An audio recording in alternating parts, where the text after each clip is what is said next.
About mission, we should have a strong and powerful fellowship. So this morning, we are going to see how we can carry out God's mission. I will move faster because we have video that we can play. Hopefully the video and the audio will work very perfectly. The audio are working, the AV are working, it's working on that. So, mission,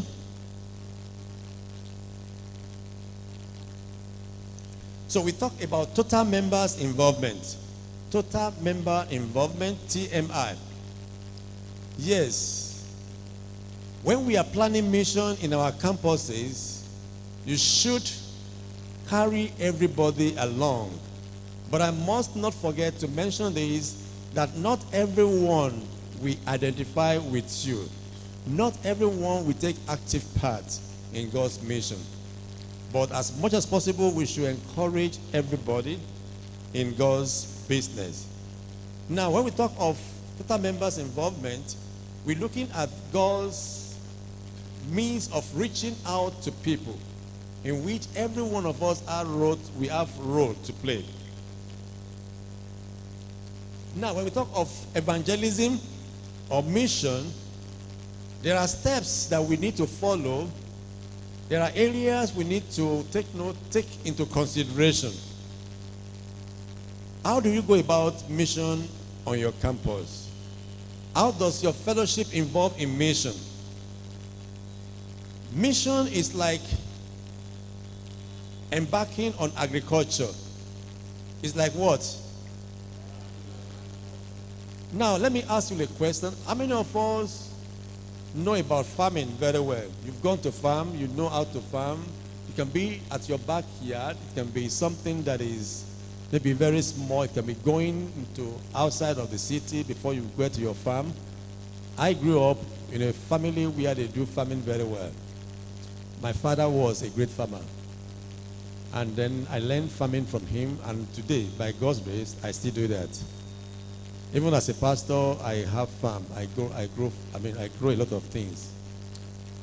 Now, we are going to see, maybe we can go to the first video. Can you play the first video, please, if it is possible? Since we started this training, technology has not been our friends, and we've been having problem with playing video, and then even the Zoom that we wanted to do, we find it difficult to do because of the technology. All right, so can we have the audio? Is it possible?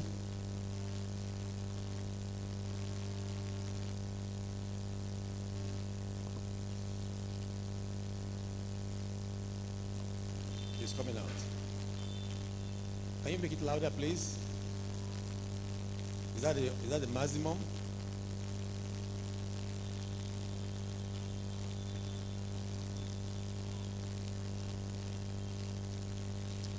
Can it be louder?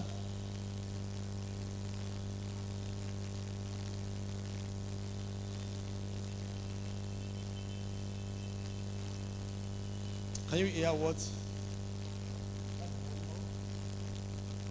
Or you want to put microphone there?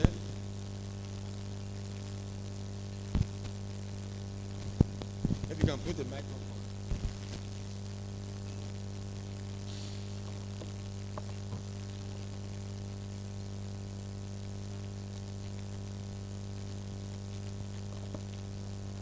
Please, we're going to discuss that if we are able to get the audio clearly.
spiritual, religious things.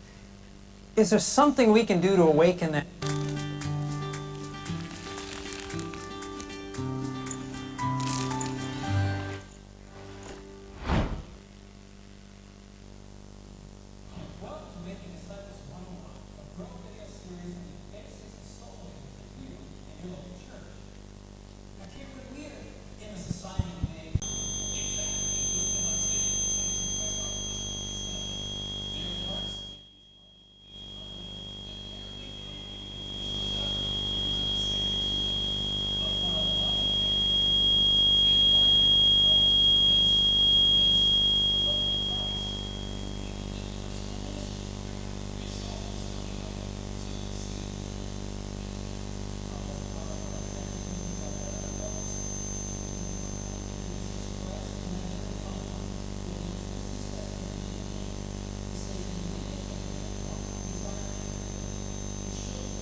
That's right.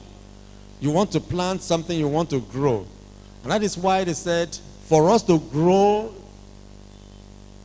God's seed, the first step we need to do is to prepare the soil, the farm, a place for evangelism.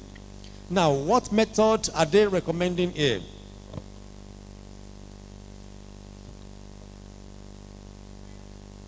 God bless you. Let me come down, please. The first method here, mentioned here, is Christ's method. What is the Christ method? Fabin? Let's speak out. I believe you listen to the message very well. And their English is very plain and straightforward. It's not, we could hear their accent very well. So what method did they talk about there? Okay, now let's come to ourselves. In this video, they said the greatest work we can do is to prepare the soil for evangelism. That's the first step. Preparing the soil for what? For evangelism. Now, how do we prepare the soil for evangelism? How do we do that? They said Christ's method alone. And what was the Christ method? I want us to talk about it. What was Christ's method of reaching out to people? Mingle with them. He did what? The first thing Christ did is to mingle with them. How do you support, how do you help somebody that you do not mingle with? Is it possible?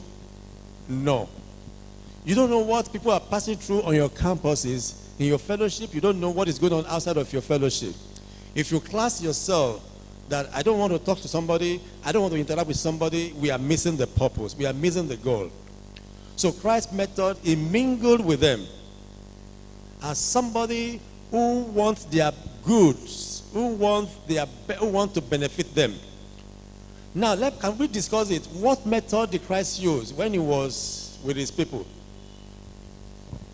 He was doing good to them, yes or no? Christ was mingling with them. He mingled with them.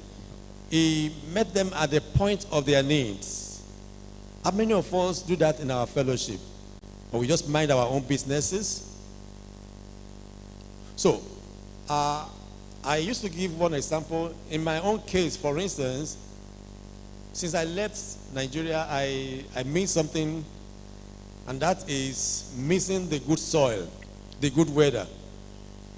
Up to tomorrow, I will continue to miss it. Because here, we are very lucky, we are blessed in this country, where you just clear the forest, the farm, and you plant something, you enjoy it. Before you know what is going on, if you take care of it, you enjoy it. But over there, before we could plant anything, we have to buy planting soil. You cannot just plant on their soil, it will not grow. What you see outside there is more of weeds, a lot of things that that are not relevant to you. So, when I plan to plant something, I have to buy wooden box. I have to make that wooden box, and I bought a load of, a kind of trailer of soil, and I have to put it so as to be able to plant something successfully. It's a long process. So, if you plant something without preparing the soil, you cannot get any result. Now, Christ's method is number one point that we need to take note of. Christ's method, he mingled with people. He interacts with them. He hears them. He knows what they are passing through. He knew what they were feeling. There is no way you can reach out to somebody on your campus when you class yourself. I cannot mingle with sinners. We don't belong to the same categories. They drink, they smoke, they humanize. I'm not saying you should compromise your standard. So that is the first step. And after he has done good to them, then he now bid them to do what? To do what? Say it out.